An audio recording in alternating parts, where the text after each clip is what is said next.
A minha nora olhou-me nos olhos e disse, com a maior das calmas: "Este ano, Helena, decidimos que não és bem-vinda no Natal. Precisamos do nosso espaço." A chamada terminou, mas eu continuei a segurar o telemóvel junto ao ouvido, como se o plástico frio pudesse, de alguma forma, reverter o que acabara de ouvir. O silêncio que se instalou na minha cozinha foi mais ensurdecedor do que qualquer grito.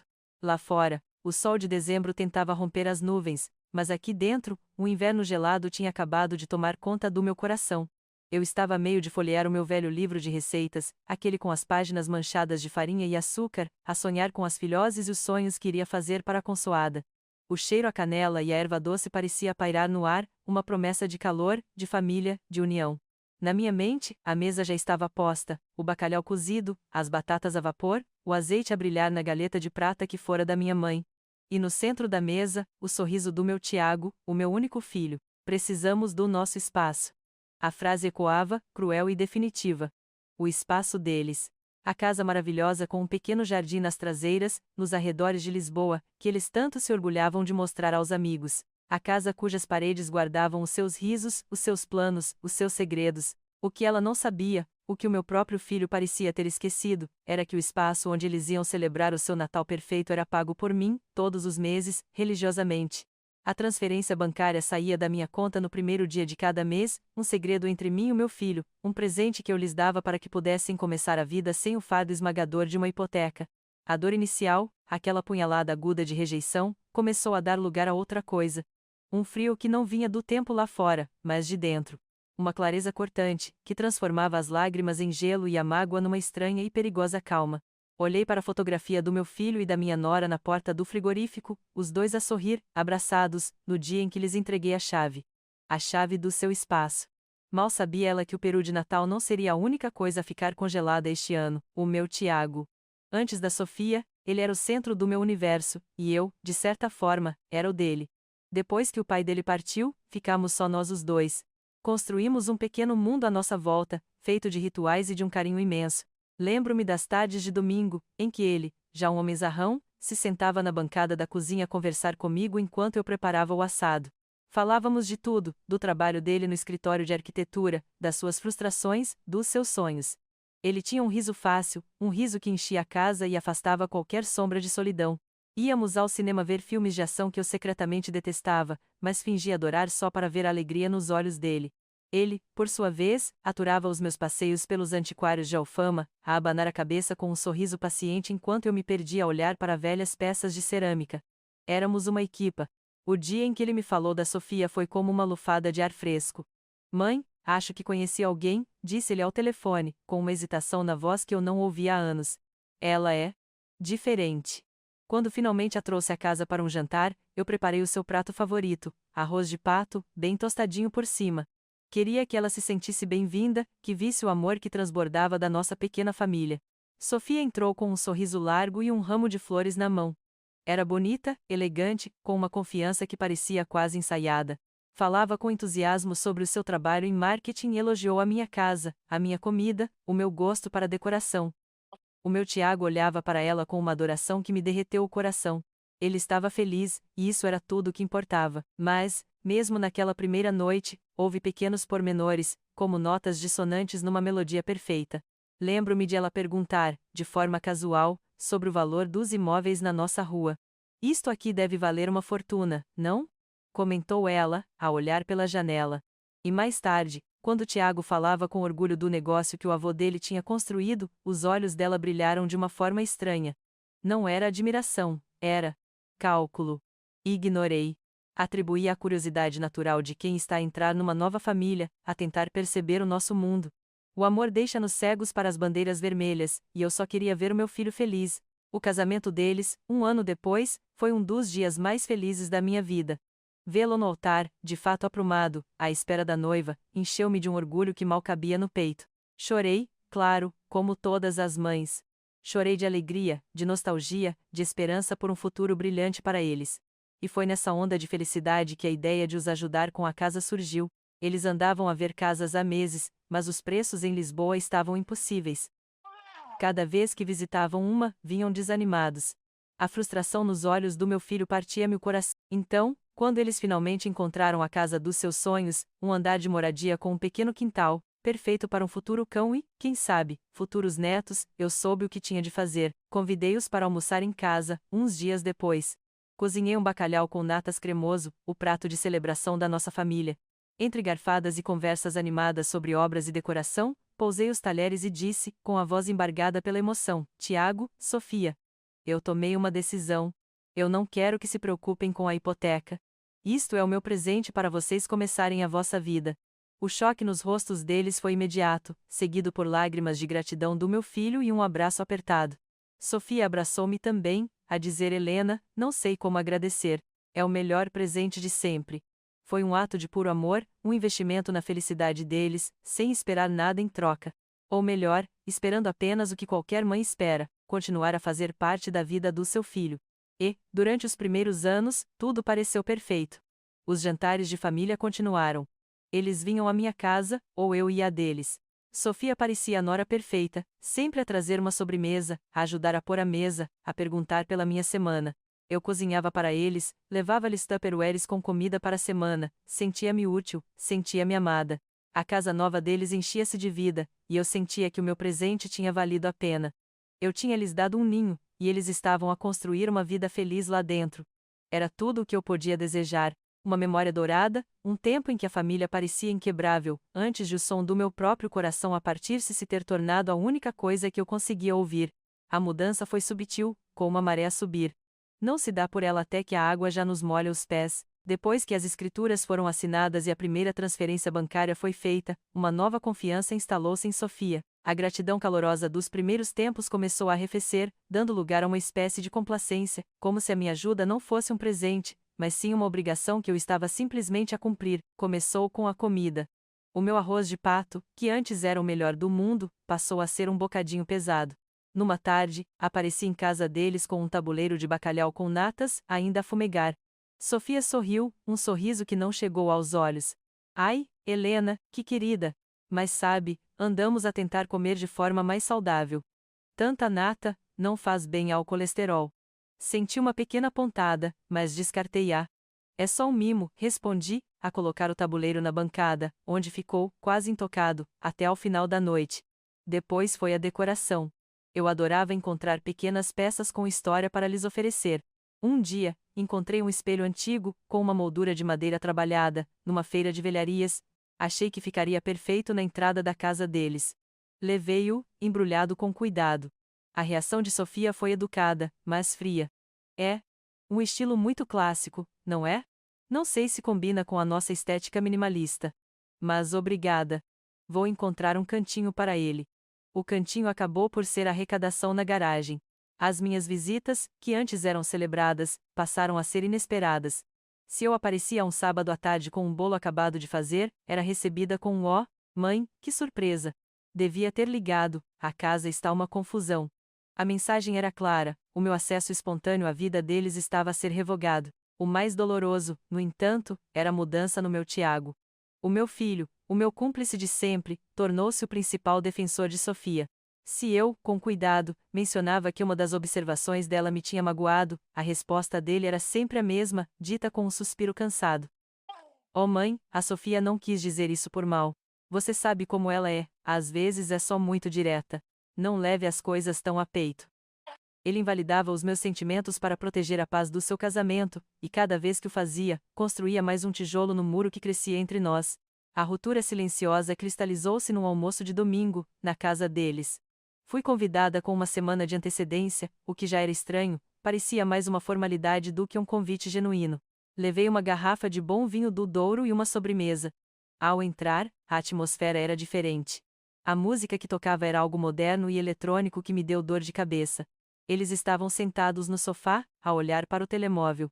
Cumprimentaram-me com beijos rápidos e voltaram aos seus ecrãs. Durante o almoço, que Sofia fez questão de cozinhar, uma quiche de legumes que, segundo ela, era leve e contemporânea, senti-me como uma espectadora. Eles falavam entre si numa linguagem própria, cheia de referências a amigos que eu não conhecia e a piadas internas que eu não entendia. Riam-se de algo que viam no telemóvel, mas quando eu perguntava o que era, a resposta era um vago "ah, não é nada, mãe, coisas do trabalho." Senti-me invisível. Estava ali, fisicamente na mesma mesa, mas era como se uma bolha o separasse de mim. O golpe final veio quando eu, a tentar participar na conversa, sugeri que podíamos plantar umas hortênsias no quintal, como as que eu tinha em casa. Sofia deu um pequeno riso forçado. Helena, com todo o respeito, hortênsias é uma coisa tão antiga. Estamos a pensar em pôr cactos e suculentas. Algo com menos manutenção e um ar mais moderno. O silêncio do meu filho foi a única resposta. Ele continuou a comer a sua quiche, de olhos postos no prato, como se a conversa não lhe dissesse respeito.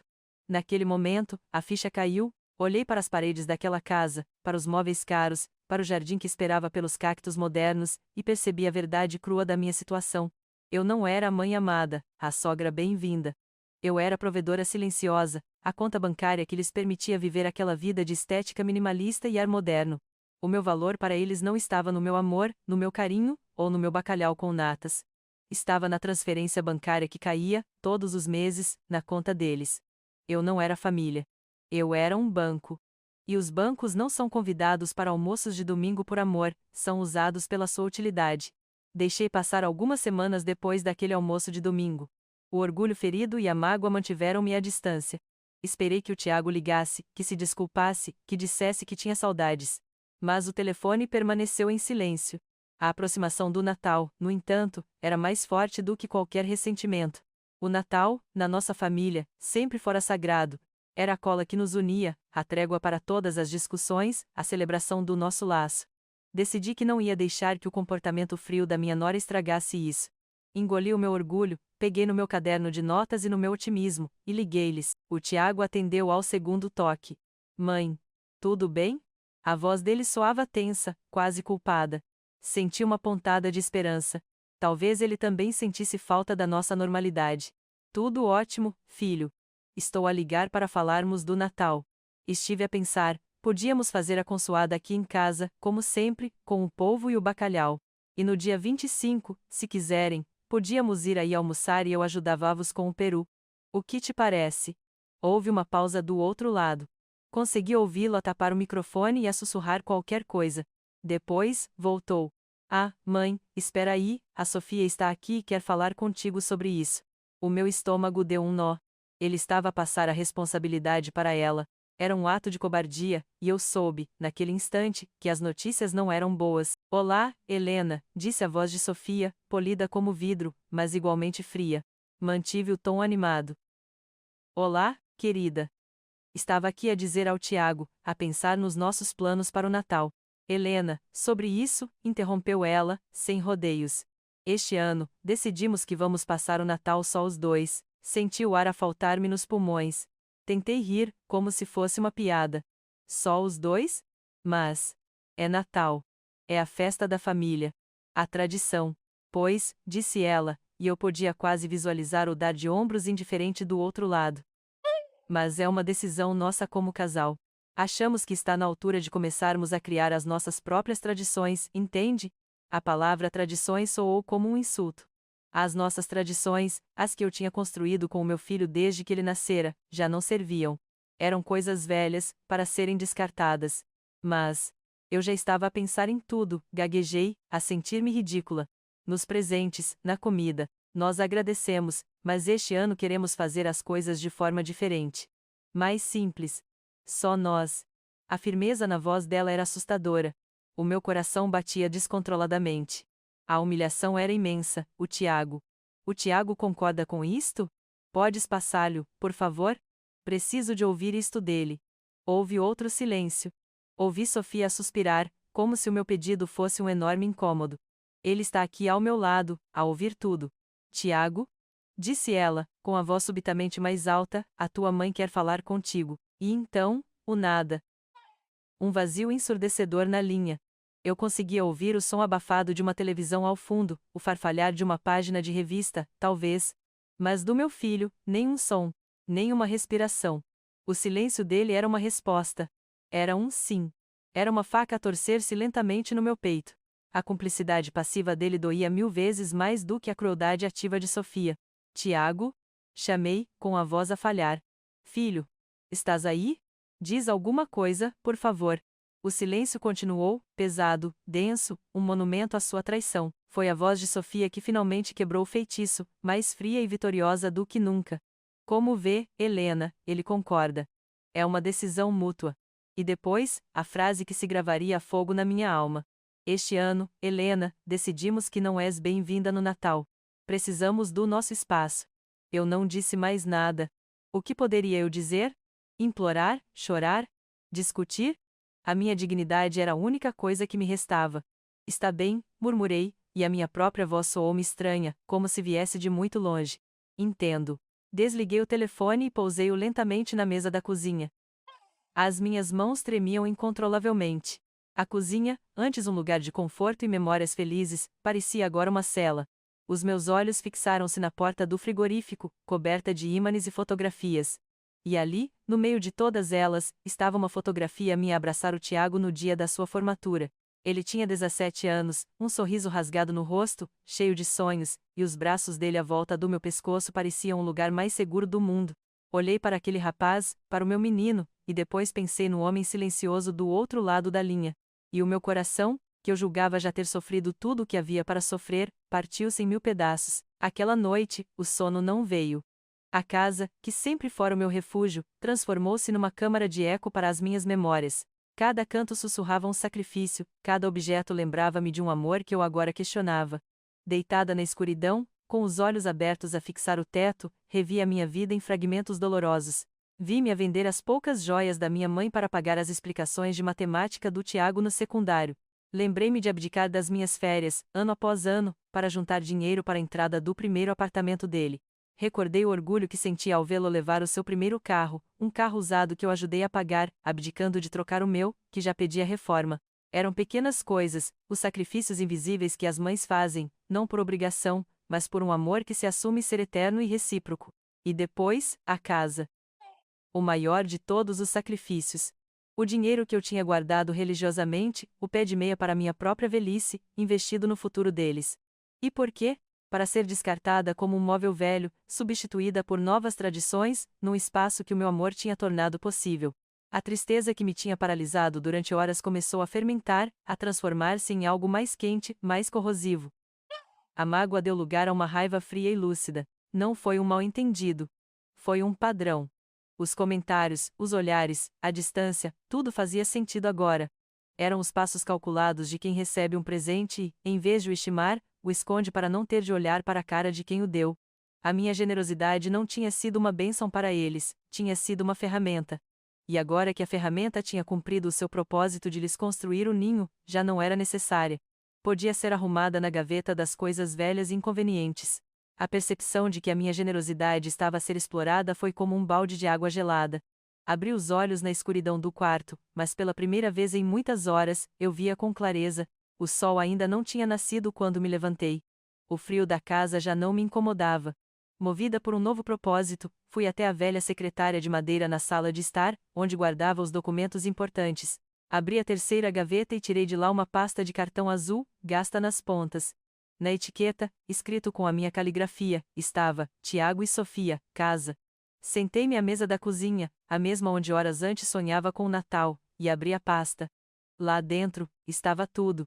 A cópia da escritura, os extratos bancários com as transferências mensais, o acordo que eu tinha assinado no banco, a prova irrefutável do meu compromisso.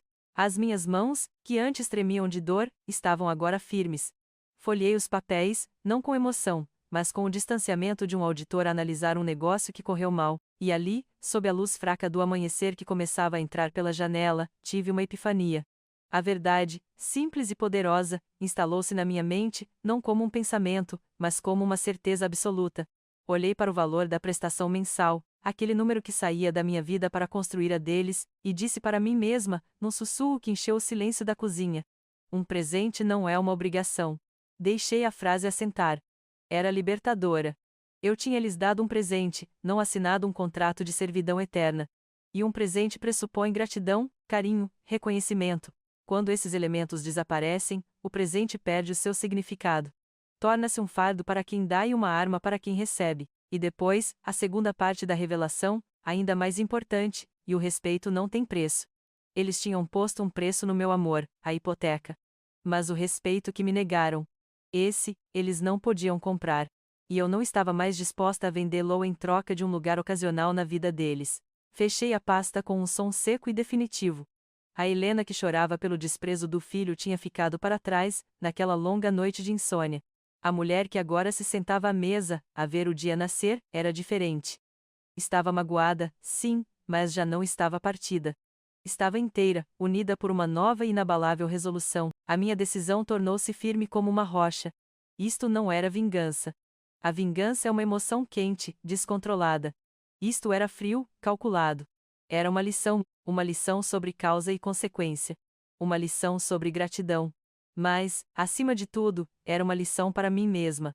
Uma lição sobre valor próprio. Chegar à altura de lhes mostrar o verdadeiro custo do espaço que eles tanto desejavam.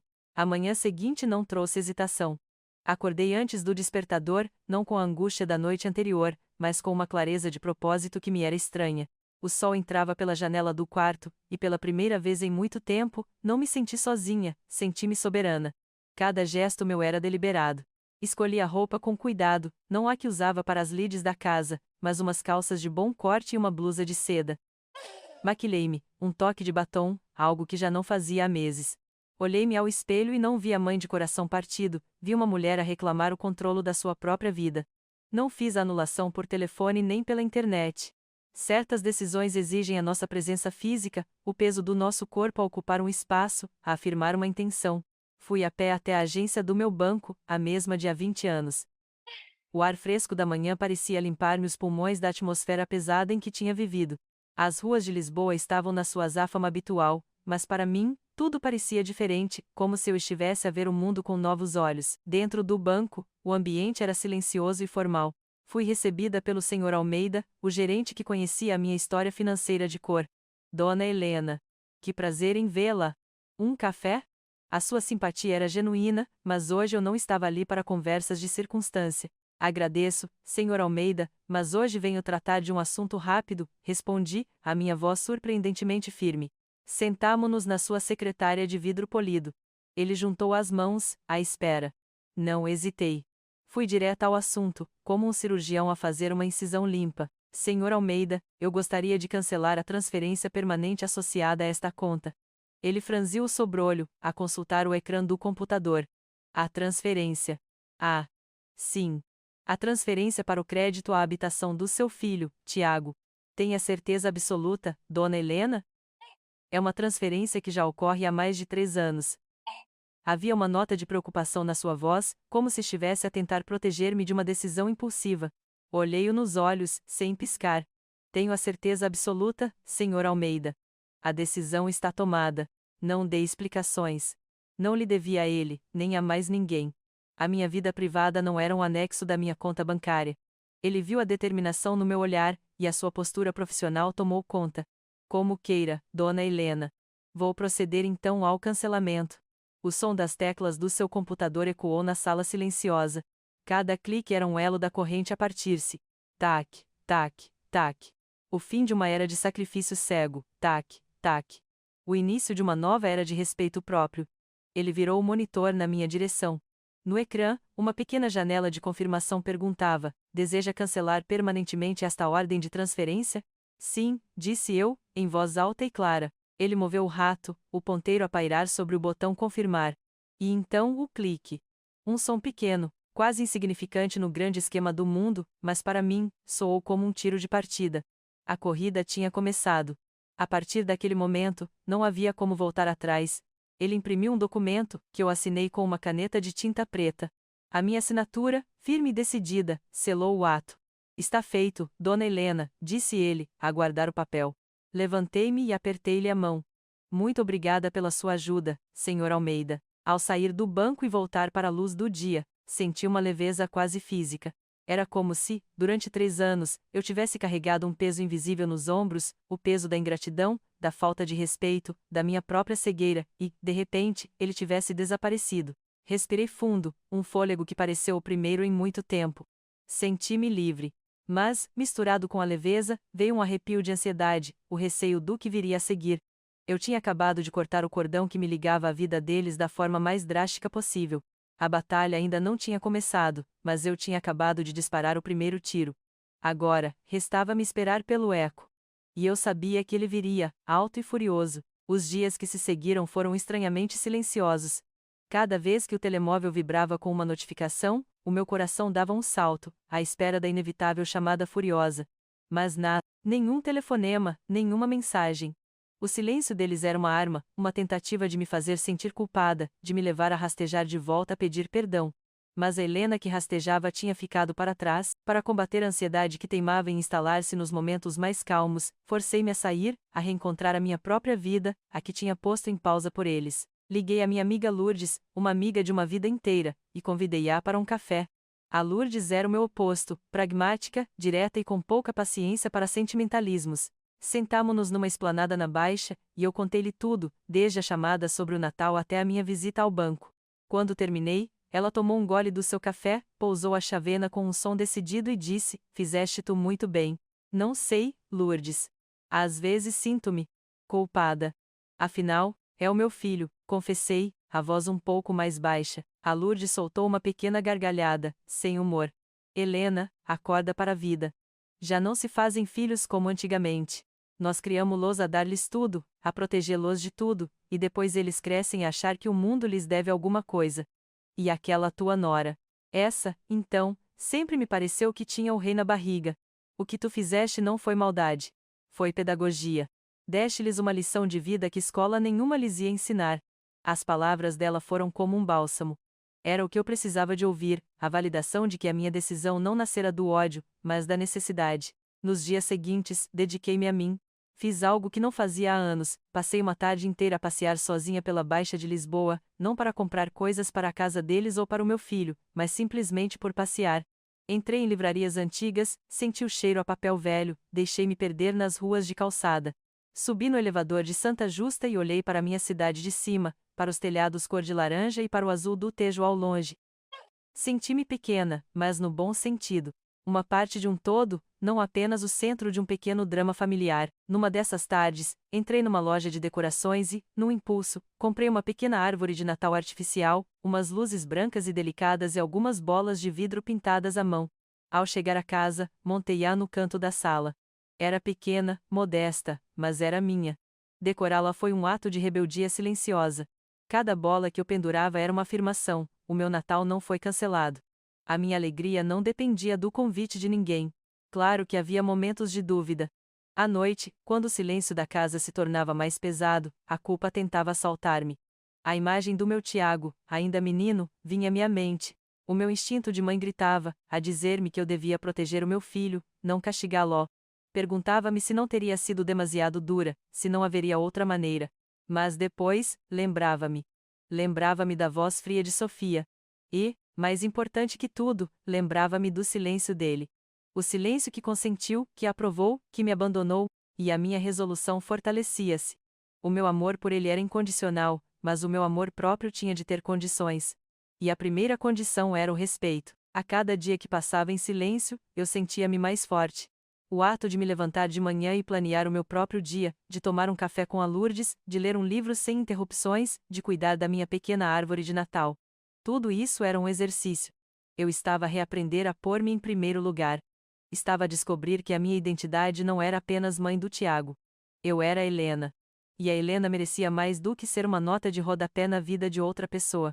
Eu sabia que a tempestade estava a chegar. A carta do banco já devia ter chegado à caixa de correio deles. A qualquer momento, o telefone tocaria. Mas agora, eu já não tinha medo. Estava em paz com a minha decisão. O silêncio antes da tempestade não era um vazio de medo, era a calma de quem se preparou para a batalha e sabe que, independentemente do resultado, está a lutar pelo lado certo. O lado da sua própria dignidade.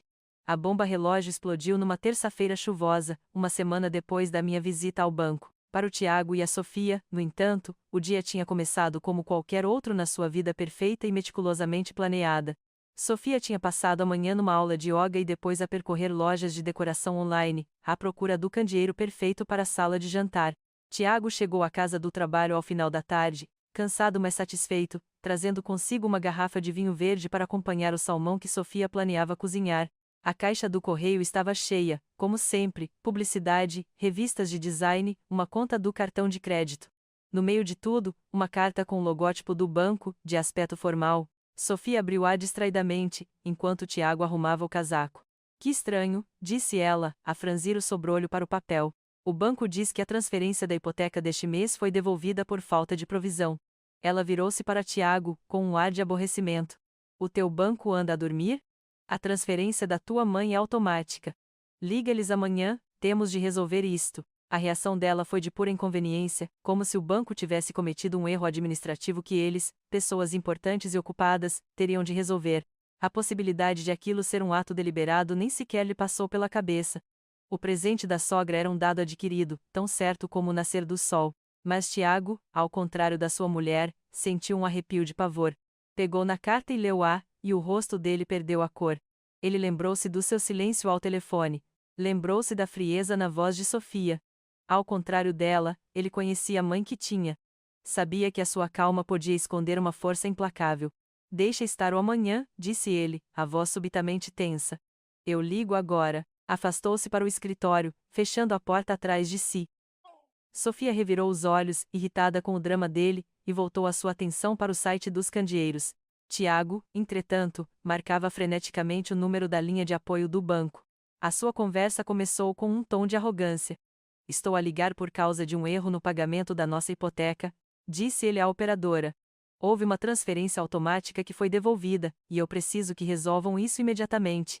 Houve uma pausa enquanto a operadora verificava os dados. Tiago batia com os dedos na secretária, impaciente. Então, a voz do outro lado voltou, calma e profissional. Senhor, não houve nenhum erro da nossa parte. A ordem de transferência permanente que existia da conta da sua mãe, a dona Helena, foi cancelada no dia 7 deste mês. Tiago sentiu o chão a fugir-lhe debaixo dos pés. Cancelada? Como assim? Cancelada. Ninguém nos avisou de nada. A ordem foi cancelada a pedido da titular da conta, senhor. O procedimento foi feito presencialmente e está tudo em conformidade. Não tínhamos qualquer obrigação de notificar, uma vez que o senhor não é titular da conta de origem. Ele desligou o telefone, atordoado. A realidade caiu sobre ele como uma avalanche. Não fora um erro. Fora um ato de guerra. Saiu do escritório, pálido como um fantasma. Sofia olhou para ele, impaciente. Então, resolveram? Não foi um erro, sussurrou ele. A minha mãe. Ela cancelou. A confusão no rosto de Sofia transformou-se em fúria. O quê? Cancelou? Ela não pode fazer isso. Isso é chantagem. É por causa da porcaria do Natal? Ela vai cortar-nos o dinheiro por causa de um jantar? Para ela, a ligação era óbvia e inaceitável. O dinheiro era um direito, não um presente condicionado ao bom comportamento deles. Liga-lhe. Liga-lhe agora, Tiago. Diz-lhe para parar com estas estupidezes de menina amuou e para reativar a transferência. Empurrado pela fúria dela e pelo seu próprio pânico, Tiago pegou no telemóvel. O número da mãe estava na marcação rápida. Do meu lado, eu estava sentada na sala, a ler um livro, com uma chávena de chá a arrefecer ao meu lado. Eu sabia que a chamada viria. Tinha me preparado para ela. Quando o nome Tiago apareceu no ecrã, o meu coração bateu um pouco mais depressa, mas a minha mão estava firme quando atendi. Não houve um olá. Não houve um mãe, podemos conversar? A voz dele explodiu no meu ouvido, uma torrente de pânico e acusação. Mãe, o que é que fizeste? O banco ligou a dizer que o pagamento da hipoteca foi devolvido. Como é que foste capaz de fazer uma coisa destas sem nos dizer nada? Deixei-o falar, descarregar a sua raiva, o seu medo. Ouvi tudo em silêncio. Quando ele finalmente parou, à espera da minha reação, da minha justificação, talvez até do meu pedido de desculpas, eu respirei fundo e respondi, com a voz mais calma e serena que consegui encontrar. Tiago, disse eu, suavemente. Eu não fiz nada que não me tivessem pedido. Fiz uma pausa, deixando o peso das minhas próximas palavras assentar. Eu fiz exatamente o que me pediram. Dei-vos espaço. Houve um silêncio chocado do outro lado da linha, que durou talvez 3 segundos. Depois, o caos. Ouvi a voz abafada de Sofia a gritar ao fundo: o quê? O que é que ela disse? Dá-me esse telefone, Tiago, tu não sabes lidar com ela. Ouvi um som de luta pelo aparelho, e depois a voz dela, estridente e cheia de uma fúria que eu nunca tinha ouvido antes, explodiu no meu ouvido. Preparei-me. Recostei-me na minha poltrona, fechei os olhos por um segundo e respirei fundo. A tempestade tinha chegado. Estás a ouvir-me, Helena? Como é que te atreves?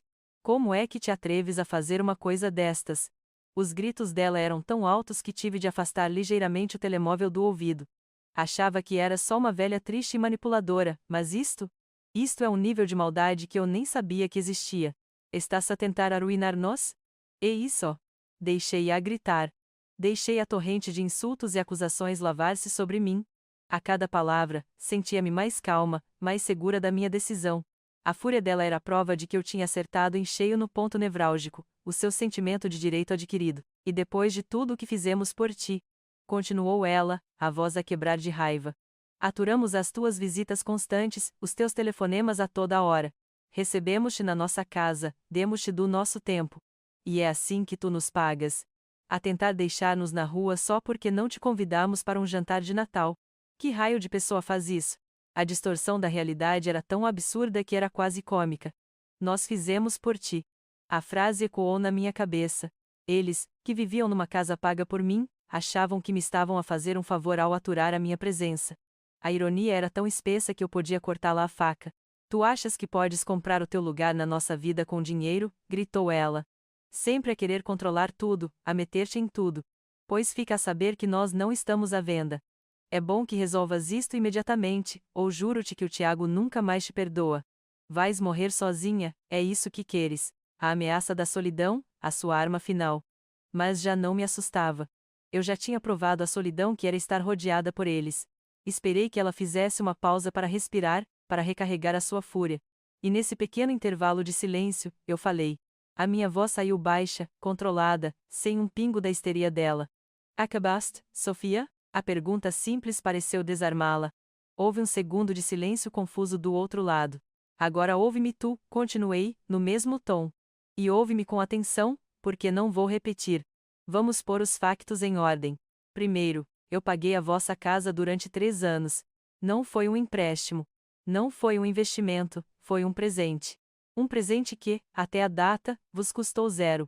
A mim, custou-me as poupanças de uma vida. Segundo, a única, e repito, a única coisa que alguma vez esperei em troca, não foi controlo, não foram visitas obrigatórias, não foi gratidão eterna.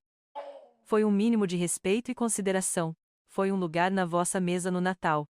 Algo que vocês decidiram que eu não merecia. Terceiro, tu não me aturaste na tua casa, Sofia. Eu ajudei a comprar a casa onde tu vives. E não, eu não quero comprar um lugar na vossa vida. O amor e o respeito, querida, não estão à venda. E vocês os dois deixaram bem claro que não tem nenhum para me dar. A cada frase, eu sentia o meu poder a crescer. Eu não estava a discutir. Eu estava a ditar os termos da minha própria vida. Portanto, concluí, a minha voz a cortar o ar como uma lâmina, as coisas a partir de agora vão ser diferentes. Muito diferentes. A minha generosidade, essa que te habituaste tão bem, acabou. O meu dinheiro é meu. A vossa casa é vossa, e a hipoteca que vem com ela, também é vossa. Vocês queriam o vosso espaço? Queriam criar as vossas próprias tradições? Pois bem, agora têm a oportunidade perfeita, têm todo o espaço do mundo para serem um casal independente. Sozinhos, o silêncio do outro lado era total. Eu tinha lhe tirado todas as armas. A sua raiva não tinha onde aterrar perante a lógica fria dos factos. E mais uma coisa, Sofia, acrescentei, antes de terminar. Não me voltes a ligar a gritar. Esta é a última vez que tolero que levantes a voz para mim. A próxima vez que o teu marido ou tu quiserem falar comigo, espero que seja com o respeito que qualquer pessoa merece. Até lá, passem bem. Ouvi um som engasgado, um arquejo de raiva impotente, e depois o som agudo e violento do telefone a ser desligado na minha cara. Pousei o meu próprio telemóvel suavemente no suporte. A chamada tinha terminado. A casa estava novamente em silêncio. Mas, desta vez, não era um silêncio de dor ou de solidão.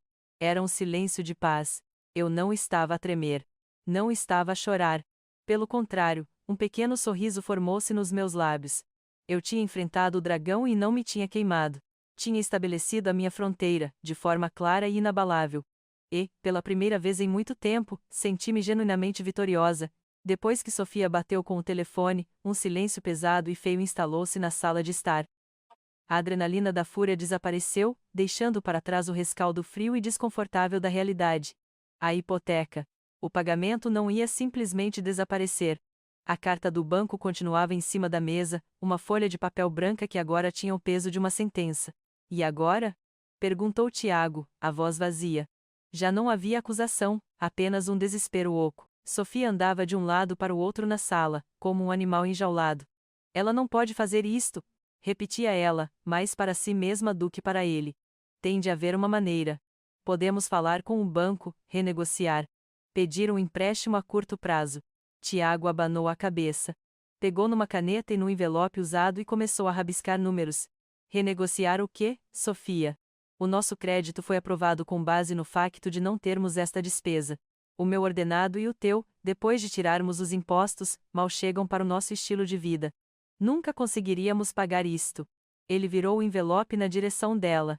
De um lado, os seus rendimentos, do outro, uma lista de despesas que parecia não ter fim, os 2 carros, os seguros, o condomínio, as contas da água, luz e gás, os cartões de crédito. E agora, a somar a tudo isso, a prestação esmagadora da casa. Os números não mentiam. Eles estavam a viver muito para além das suas possibilidades, numa fantasia financiada pela mulher que acabavam de banir das suas vidas. O pânico começou a instalar-se no rosto de Sofia, substituindo a raiva. Então, o que é que fazemos? Cortamos, disse Tiago, a sua voz dura. Cortamos em tudo. Ele começou a circular itens na sua lista improvisada. Os jantares fora 3 vezes por semana? Acabou. A partir de agora, cozinhamos em casa. Mas Tiago, os meus almoços de trabalho, trazes de casa. Cortou ele. Como toda a gente. Ele continuou. Aquele fim de semana na comporta que tinhas marcado para o próximo mês. Temos de cancelar. Perdemos o sinal, paciência. Cancelar? Tiago, eu já combinei com as minhas amigas. Azar. Explica-lhes que tiveste um imprevisto financeiro. A palavra financeiro saiu-lhe com um gosto amargo. A tua subscrição daquela caixa de vinhos caros, cancelada. A minha do ginásio de luxo, cancelada. E roupas de marca, Sofia. Ele olhou para ela, e o seu olhar era sério. Nem pensar. Acabou. Vamos ter de viver com o que temos nos armários durante muito, muito tempo. Cada palavra dele era um golpe no mundo que Sofia tinha construído para si. O seu status, a sua imagem, a vida que ela exibia nas redes sociais. Tudo estava a desmoronar-se. Estás a querer dizer que vamos viver como uns pobres? Sibilou ela, os olhos a encherem-se de lágrimas de raiva. Que queres que eu diga às pessoas? Que a tua mãe nos cortou o pio e agora não temos onde cair mortos. A minha mãe não nos cortou o pio, Sofia. Ela simplesmente parou de nos dar um presente que tu achavas que era um direito. Explodiu Tiago, a sua própria frustração a vir finalmente ao de cima. E ali, na sala de estar da sua casa de sonho, a pressão começou a corroer a fachada do casal perfeito. As discussões tornaram-se o pão de cada dia. A casa, antes um símbolo de sucesso, transformou-se numa prisão dourada, cujas paredes ecoavam as suas acusações mútuas. Sofia, incapaz de aceitar a responsabilidade pelas suas próprias ações, virou toda a sua amargura contra o marido. A culpa é toda tua, gritou ela numa noite, depois de mais uma sessão de contas desastrosa. Se tu fosses homem e soubesses controlar a tua mãe, nada disto estaria a acontecer. Mas não. És um fraco. Deixaste que ela nos fizesse isto. A palavra controlar atingiu Tiago como um soco no estômago. Controlar a mãe dele? A mulher que lhe tinha dado tudo? Ele olhou para sua mulher, para o rosto dela contorcido numa máscara de ganância e ressentimento, e pela primeira vez, viu-a com uma clareza assustadora. Ele começou a ver o lado materialista e ingrato dela, que o amor o tinha impedido de ver antes. Lembrou-se do desprezo dela pelas hortênsias antigas da mãe, da sua obsessão por marcas, da sua necessidade constante de exibir uma vida que, afinal, não era deles. A preocupação de Sofia não era com eles enquanto casal, não era com o futuro da sua relação. Era com a perda do seu estilo de vida, com a humilhação de ter de abdicar das aparências. Ele recordou a voz calma da sua mãe ao telefone: "Dei-vos espaço." E percebeu, com uma vergonha profunda, que ela não estava a ser cruel. Estava a ser literal. Ela tinha se retirado, levando consigo o seu amor, o seu carinho e, sim, o seu dinheiro. E sem o suporte silencioso dela, o castelo de cartas que ele e Sofia tinham construído estava a ruir, revelando a fundação podre que tinha por baixo. Naquela noite, enquanto Sofia chorava no quarto, não por remorso, mas por não poder comprar umas botas novas que tinha visto online, Tiago ficou sentado na sala escura, a olhar para os números rabiscados no envelope. Pela primeira vez, ele não viu a sua mulher, a mulher confiante e vibrante por quem se tinha apaixonado. Viu uma estranha, uma pessoa cujos valores eram ocos, cuja felicidade dependia de coisas que se podiam comprar e exibir. E o silêncio do seu apartamento de luxo nunca lhe pareceu tão pobre. As semanas que se seguiram foram um lento afundar em areias movediças. A data do pagamento da hipoteca aproximava-se como uma nuvem de tempestade no horizonte, e a pressão em casa era insuportável. Cada conversa com Sofia começava e acabava em dinheiro. A casa, que deveria ser o seu santuário, tornou-se um campo de batalha, e Tiago sentia-se esmagado, preso entre a parede fria da realidade financeira e o fogo constante das recriminações da sua mulher. Num ato de puro desespero, engoliu o seu orgulho e fez o que nunca pensou ter de fazer: ligou a amigos a pedir dinheiro emprestado. A primeira chamada foi para o Pedro, o seu padrinho de casamento. A conversa começou com trivialidades forçadas, até que Tiago, com a voz a falhar, expôs a situação. Pedro, estou numa situação complicada. Tive um imprevisto. Será que me podias emprestar algum dinheiro? Só até as coisas normalizarem. Do outro lado, o silêncio foi pesado. Lamento, Tiago, disse o Pedro, a voz cheia de um embaraço que cortava. Sabes como é, acabei de ter o bebê, as despesas são imensas. Não consigo mesmo. A segunda chamada, para um colega da faculdade, teve um resultado semelhante. Epá, Tiago, adorava ajudar, mas comprei carro no mês passado. Estou completamente esticado. Lamento, cada não, era mais uma camada de humilhação.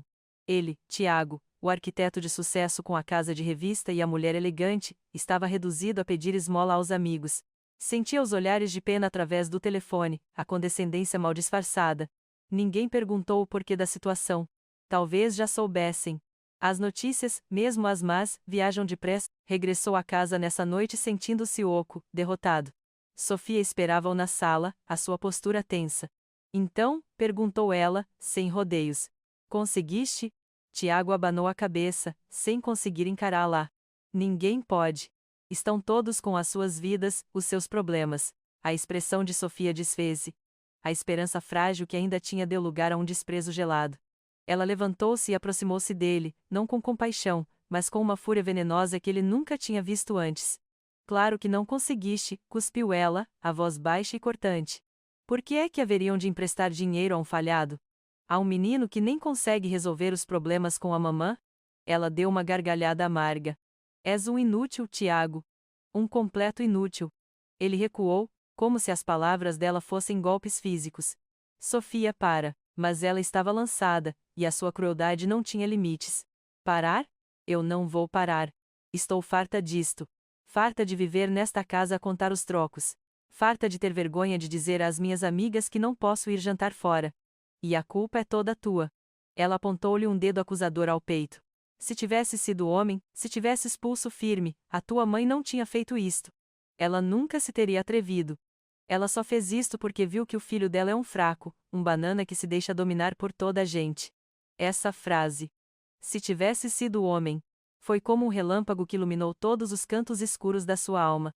A raiva que ele esperava sentir não veio. Em seu lugar, instalou-se uma clareza terrível e absoluta. A frase foi a gota de água que fez transbordar o copo da sua negação. Ele olhou para a mulher à sua frente e percebeu a verdade monstruosa da situação. Ele tinha sido fraco. Mas não da maneira que ela pensava. A sua fraqueza não foi não ter controlado a sua mãe. A sua fraqueza foi ter permitido que Sofia desrespeitasse. Foi ter ficado em silêncio no almoço de domingo. Foi ter permanecido mudo ao telefone, enquanto a sua mulher exilava a sua mãe do Natal. A sua passividade não tinha sido uma tentativa de manter a paz, tinha sido um ato de cumplicidade. Naquele instante, ele percebeu que tinha falhado espetacularmente com as duas mulheres da sua vida. Tinha perdido o respeito da sua mãe ao trair o seu amor e lealdade. E agora via que também nunca tivera o respeito da sua esposa. Sofia não o amava pela sua bondade ou pelo seu caráter, ela via-o como um meio para um fim, um gestor dos recursos da sua mãe. E agora que o gestor tinha falhado, o seu valor para ela era zero. O desprezo dela não era por ele não ter conseguido o dinheiro, era por ele não ter sido o homem manipulador e dominante que ela precisava que ele fosse para garantir o seu estilo de vida. Ele finalmente entendeu a profundidade do desrespeito de Sofia. Não era apenas sobre o dinheiro. Era sobre uma visão do mundo fundamentalmente diferente. Para sua mãe, a família era um porto de amor e sacrifício. Para Sofia, a família era uma ferramenta, uma rede de influências e recursos a serem explorados. E ele, no meio, tinha tentado servir dois senhores, e acabara por não servir nenhum. Tinha se tornado um fantasma na sua própria vida, um cúmplice silencioso da destruição dos seus próprios valores. O grito de Sofia morreu nos lábios dela ao ver a expressão no rosto de Tiago. Ele não parecia zangado. Não parecia triste. Parecia vazio. Derrotado, mas de uma forma nova e estranha, como se a derrota o tivesse libertado. Ele não disse mais nada, simplesmente virou-lhe as costas, pegou no casaco que tinha acabado de arrumar, e saiu pela porta fora, para a noite fria. Ele não sabia para onde ia. Sabia apenas que não podia ficar mais um segundo naquela casa, ao ouvir a voz da mulher que lhe tinha acabado de mostrar, sem margem para dúvidas, o quão pouco ele valia. Tiago conduziu sem rumo durante quase uma hora. As luzes da cidade passavam por ele como borrões de cor, mas ele não via nada. Na sua mente, apenas duas vozes ecoavam, a da sua mulher, a cuspir a palavra fraco, e a da sua mãe, calma e cortante, a dizer dei-vos espaço. Eram duas metades da mesma verdade terrível. Ele tinha sido fraco, e por isso, agora estava perdido num espaço vazio que ele próprio ajudara a criar. Eventualmente, o carro pareceu encontrar o seu próprio caminho, guiando-o pelas ruas familiares da sua infância, até parar em frente à porta do prédio onde a sua mãe vivia. Desligou o motor e ficou ali sentado no escuro, a olhar para a janela iluminada do segundo andar. Aquele pequeno retângulo de luz tinha sido, durante toda a sua vida, um farol de segurança e amor incondicional. E ele tinha permitido que se apagasse. Subir as escadas foi o ato mais difícil da sua vida. Cada degrau pesava uma tonelada de culpa. Quando chegou à porta, hesitou. O que é que ele ia dizer? Que desculpa podia dar? Não havia nenhuma. Tocou a campainha, o som a parecer-lhe estranhamente alto no silêncio do patamar. Quando eu abri a porta, vi o meu filho. Mas não era o meu Tiago, o arquiteto confiante e sorridente. Era um homem desfeito. Tinha os ombros caídos, os olhos vermelhos e inchados, a barba de um dia por fazer. Havia uma vulnerabilidade no seu rosto que eu não via desde que ele era um rapazinho, e vinha chorar ter comigo por causa de um joelho esfolado. Não houve surpresa no meu rosto, apenas uma tristeza profunda. Eu sabia que este momento chegaria. Afastei-me e disse apenas: entra, Tiago.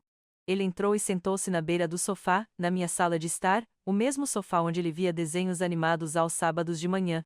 O silêncio entre nós era denso, carregado de tudo o que não tinha sido dito. Eu não disse nada. Esperei. Esta era a viagem dele, não a minha. Ele tentou começar a falar uma ou duas vezes, mas a voz falhava-lhe, presa num nó de vergonha. Finalmente, cobriu o rosto com as mãos e o som que se seguiu foi o de um coração a partir-se. Ele chorou. Não um choro silencioso, mas soluços profundos, que lhe abalavam o corpo inteiro, o choro de um homem que tinha perdido tudo, principalmente a si mesmo. Sentei-me na poltrona em frente a ele, o meu próprio coração a doer por ele, mas mantive a minha distância. Ele precisava de passar por isto sozinho. Quando os soluços finalmente abrandaram, ele levantou o rosto, e a dor nos seus olhos era quase insuportável de se ver. Mãe. Começou ele, a voz rouca e partida. Eu sei que errei. Eu sei. Ele abanou a cabeça, as lágrimas a escorrerem-lhe pela cara. Eu fui fraco. Fui um cobarde. Eu ouvi tudo o que a Sofia te disse ao telefone sobre o Natal. Eu estava ali ao lado dela e não disse nada. Eu vi como ela te tratava, como te diminuía, e eu não fiz nada. Deixei que ela te tratasse mal, que te desrespeitasse, e eu não fiz nada porque era mais fácil. Porque eu tinha medo dela, medo das discussões. Ele olhou para mim, a sua expressão uma mistura de súplica e autoaversão. Perdoa-me, mãe. Por favor, perdoa-me. Pela minha fraqueza, pelo meu silêncio. Por tudo. O meu instinto de mãe era levantar-me, abraçá-lo, dizer-lhe que estava tudo bem, mas a Helena que faria isso sem pensar duas vezes já não existia. A nova Helena sabia que o amor, por vezes, tem de ser duro. Esperei que ele terminasse. Depois, falei, a minha voz suave, mas firme. Eu aceito o teu pedido de desculpas, filho. E acredito que estás a ser sincero. Vi um vislumbre de alívio nos olhos dele, mas ainda não tinha terminado. Mas preciso que entendas uma coisa. A confiança. A confiança cega que eu tinha em ti, a certeza de que me defenderias, essa quebrou-se. E isso, Tiago, vai levar muito tempo a reconstruir. Se é que algum dia será totalmente possível, ele assentiu, a aceitar as minhas palavras como a sentença que eram. Eu amo-te mais do que tudo neste mundo, Tiago, tu sabes isso, continuei. Mas não te vou ajudar com o dinheiro. Ele nem sequer tinha mencionado a hipoteca, mas o assunto pairava entre nós como um fantasma. Esta é uma lição que vocês os dois, enquanto casal, têm de aprender sozinhos. Não se trata do dinheiro, nunca se tratou. Trata-se do valor das coisas, o valor do respeito, o valor da gratidão, o valor da família. E esse valor vocês parecem ter esquecido. Agora, tende o redescobrir por vós próprios, mesmo que o caminho seja difícil. Ele não discutiu. Não pediu. Simplesmente ouviu, absorvendo a dura verdade. Ficou mais um pouco, num silêncio que já não era hostil, mas sim de uma tristeza partilhada. Quando se levantou para sair, parecia um pouco mais direito. A culpa tinha sido confessada, a verdade tinha sido dita. À porta, ele virou-se. Obrigado, mãe. Por me teres ouvido. Eu serei sempre a tua mãe, Tiago, respondi. Mas já não serei o teu tapete. Ele saiu, e eu fechei a porta. Fiquei ali, encostada à madeira, a ouvir os passos dele afastarem-se na escada. O meu coração doía pelo meu filho, pela dor que ele estava a sentir. Mas por baixo da dor, havia uma certeza inabalável. Eu tinha feito a coisa certa. Tinha-lhe dado, não o que ele queria, mas o que ele precisava, a oportunidade de, finalmente, se tornar o homem que eu sempre soube que ele podia ser. A consoada chegou, não com a azáfama alegre de anos anteriores, mas com uma serenidade nova e desconhecida. A minha casa, normalmente um turbilhão de preparativos, cheiros a canela e azeite, e o som da minha família a rir, estava calma. Este ano, a minha irmã Isabel veio passar a noite comigo. Não houve um peru gigante, nem uma mesa a abarrotar para 12 pessoas. Havia apenas um lombo de bacalhau a assar lentamente no forno, batatinhas a corar, e o cheiro reconfortante do azeite quente com alho. A minha pequena árvore de Natal, que eu tinha decorado a meu gosto, brilhava no canto da sala. As suas luzes brancas e quentes refletiam-se nos copos de vinho tinto que eu e a minha irmã segurávamos, conversamos, rimos, pusemos a conversa em dia sem pressas, sem a necessidade de impressionar ninguém. Falamos dos nossos pais, recordamos os natais da nossa infância, e pela primeira vez em muito tempo, eu senti-me inteira. Claro que senti a falta do meu filho. A cada badalada do relógio aproximar-se da meia-noite, uma pequena pontada de saudade atingia-me. Era o primeiro Natal em toda a sua vida que não passávamos juntos. Olhei para uma fotografia dele, em cima da lareira, e o meu coração de mãe apertou-se. Mas a tristeza era diferente agora, não era a dor aguda da rejeição, mas uma melancolia suave, a aceitação de que o amor, por vezes, implica deixar ir, implica ensinar lições duras. Por baixo da saudade, havia uma corrente funda de paz. A paz de quem sabe que fez a coisa certa. A dignidade de quem se recusou a ser um capacho. Este era um Natal mais pequeno, mais silencioso, mas era genuíno.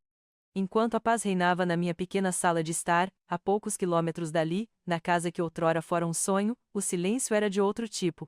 Era um silêncio frio, pesado, cortante. Tiago e Sofia tinham conseguido o que queriam, um Natal só para eles. Mas a realidade do desejo cumprido era miserável. A casa, com a sua decoração minimalista e os seus móveis de design, parecia um cenário de revista abandonado. A árvore de Natal, grande e perfeitamente decorada por Sofia semanas antes, parecia agora um objeto estranho e sem alegria no canto da sala. Não havia cheiro a peru no forno. Não havia travessas de filhoses a arrefecer na bancada. Para o jantar, tinham encomendado sushi, a comida moderna e descomplicada que Sofia tanto apreciava. Mas as peças de peixe cru ficavam nas caixas de plástico em cima da mesa de centro, a parecerem tristes e fora de lugar. Sofia passava a maior parte do tempo deitada no sofá, a fazer scroll no telemóvel com uma expressão amarga. Via as fotografias e os vídeos das suas amigas, umas a esquiar nos Alpes, outras em festas de família luxuosas, a exibir presentes caros. Cada imagem era um lembrete do que ela sentia que lhe tinha sido roubado. A Carolina está em Gestade, murmurou ela, a mostrar o ecrã a Tiago. Olha para isto. E nós aqui, a olhar um para o outro como dois parvos. Tiago não respondeu. Estava sentado na poltrona oposta, a olhar para o nada. A culpa e o arrependimento eram um peso físico que o esmagava. Ele não pensava nos Alpes. Pensava na casa da sua mãe. Pensava no cheiro do polvo cozido, no barulho dos seus primos a rir, no abraço quente que a sua mãe lhe daria à meia-noite. Tinha trocado tudo aquilo por isto. Por este silêncio gelado, por esta mulher amarga que já mal reconhecia. Não vais dizer nada? Insistiu ela, a voz a subir de tom. Estás feliz agora? Era isto que querias? Um Natal miserável para provares que és um bom menino para mamã? Foi uma decisão tua, Sofia, respondeu ele, a voz rouca. Tu é que querias as nossas próprias tradições. Tradições? Riu ela, um som feio e sem alegria. Isto não é uma tradição, é um funeral. Tudo por causa do teu medo da tua mãe. A ironia era tão palpável que chegava a sufocar. A casa pela qual tinham lutado, a casa que tinha sido o catalisador da ruptura com a sua mãe, agora parecia uma prisão. As paredes brancas e imaculadas pareciam encolher-se à volta deles. O espaço que Sofia tanto tinha exigido tornou-se uma cela onde estavam presos com o seu próprio ressentimento. À meia-noite, na minha casa, eu e a Isabel trocamos um abraço e desejamos bom Natal uma à outra. Brindamos com um cálice de vinho do Porto, em silêncio, a honrar as memórias e a celebrar o presente. Na casa deles, a meia-noite passou sem que dessem por ela. Sofia acabou por adormecer no sofá, com o telemóvel a escorregar-lhe da mão. Tiago continuou acordado, a olhar para a escuridão lá fora, a pensar que nunca na sua vida se tinha sentido tão profundamente e merecidamente sozinho. Tinha o seu espaço. Tinha as suas tradições. E não tinha absolutamente nada. O inverno, que tinha sido tão rigoroso no meu coração, deu lugar a uma primavera tímida, e com ela, a mudança tornou-se inevitável para todos nós. Os meses que se seguiram ao Natal foram uma lenta e dolorosa reorganização das peças das nossas vidas. Para o Tiago e a Sofia, a consequência mais visível e humilhante foi a placa de vende-se, espetada no pequeno jardim da frente da casa dos seus sonhos. Incapazes de suportar o peso da hipoteca, foram forçados a vender o símbolo do seu sucesso, que rapidamente se tinha tornado o monumento do seu fracasso. A casa foi vendida por menos do que esperavam, e o pouco que sobrou, depois de pagarem as dívidas, mal deu para a entrada de um pequeno apartamento T2 num bairro anônimo e sem charme. A humilhação para Sofia foi imensa. A sua identidade, tão cuidadosamente construída à volta da imagem de uma vida perfeita, estava em ruínas. Deixou de publicar nas redes sociais, evitou os cafés da moda e inventava desculpas para não se encontrar com as amigas, incapaz de enfrentar a pena ou a maledicência nos olhos delas. O seu ressentimento, não tendo mais onde se focar, concentrou-se inteiramente no Tiago. A casa deles, agora um espaço apertado e sem luz, tornou-se o palco de uma guerra fria, pontuada por silêncios hostis e discussões amargas. A relação deles estava por um fio, suspensa pela teia frágil da conveniência e do medo de recomeçar do zero, sozinhos. O meu filho, no entanto, estava a fazer uma viagem diferente. A queda tinha sido brutal, mas pareceu ter acordado algo dentro dele. Por iniciativa própria, começou a fazer terapia. Todas as semanas, sentava-se numa sala com o estranho e desfazia os nós da sua própria fraqueza, da sua necessidade de agradar, da sua passividade cúmplice. E, lentamente, começou a mudar. A nossa relação começou a ser reconstruída, não sobre as fundações antigas de uma dependência carinhosa, mas sobre o terreno novo e mais sólido do respeito mútuo. Os nossos encontros já não eram em casa, mas em cafés, em jardins, em terreno neutro. Ele falava, e eu ouvia. Ele contava-me sobre as suas sessões de terapia, sobre as discussões com a Sofia, sobre a sua luta para se reencontrar. E eu ouvia, não para dar soluções, mas para mostrar que estava lá. A confiança, como eu lhe tinha dito, levaria tempo. Mas pela primeira vez, eu via o meu filho a tornar-se, verdadeiramente, um homem, não por ter uma casa ou uma mulher bonita, mas por assumir a responsabilidade pelos seus próprios erros. Enquanto eles se debatiam nas ruínas da vida que tinham construído, eu florescia. O dinheiro que, durante 3 anos, tinha sido desviado para o sonho deles, estava agora na minha conta. E eu decidi investi-lo, não em tijolo ou em ações, mas em mim. Fiz a viagem que adiava há uma década. Comprei um bilhete de avião e fui conhecer os Açores. Durante 2 semanas, perdi-me na beleza avassaladora daquelas ilhas. Senti o vento forte no rosto no topo da montanha do Pico. Chorei de emoção ao ver a caldeira das 7 cidades, com as suas lagoas azul e verde. Comi o cozido das furnas, feito no calor da terra. Caminhei por trilhos vulcânicos, mergulhei em piscinas naturais de água quente e conversei com pessoas cuja simplicidade e sabedoria me tocaram profundamente. Aquela viagem foi mais do que umas férias. Foi uma redescoberta. Lembrei-me de quem eu era antes de ser apenas a mãe do Tiago. Lembrei-me dos meus próprios sonhos, dos meus próprios interesses. Ao regressar a Lisboa, trouxe comigo não apenas fotografias, mas uma nova energia. Inscrevi-me num clube de leitura. Comecei a fazer caminhadas em Monsanto com um grupo de mulheres da minha idade. Voltei a pintar, um passatempo que tinha abandonado há anos. A minha casa, que antes me parecia vazia, encheu-se com a minha própria vida. O silêncio já não era sinônimo de solidão, mas de paz.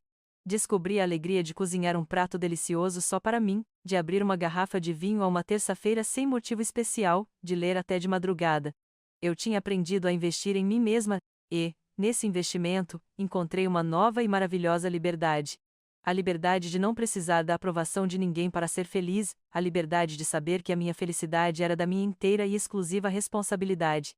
E essa liberdade, percebi eu, era o bem mais precioso que eu alguma vez poderia possuir.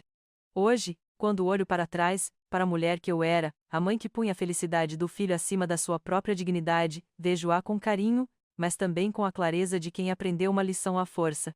A minha sala está cheia de fotografias da minha viagem aos Açores. Em cada uma delas, vejo uma mulher a sorrir, um sorriso genuíno que não depende da aprovação de mais ninguém. A jornada foi dolorosa, e a ferida de ver o meu filho escolher o silêncio em vez de me defender, talvez nunca cicatrize por completo. A nossa relação está a ser reconstruída, passo a passo, com base numa nova honestidade. Ele está a aprender o que significa ser um parceiro e um filho. Quanto a Sofia, não sei o que o futuro lhes reserva enquanto casal. Essa já não é a minha história. A minha história, agora, é sobre mim. Aprendi da maneira mais difícil que a generosidade ilimitada, sem a contrapartida do respeito, não é uma virtude, é um convite ao abuso. Aprendi que podemos amar alguém com toda a nossa alma, mas que esse amor não nos pode custar o nosso amor próprio. A lição que esta provação me deixou está gravada no meu coração. O meu amor pelo meu filho é, e será sempre, incondicional. Mas o meu respeito próprio, esse, não é negociável. Nunca mais.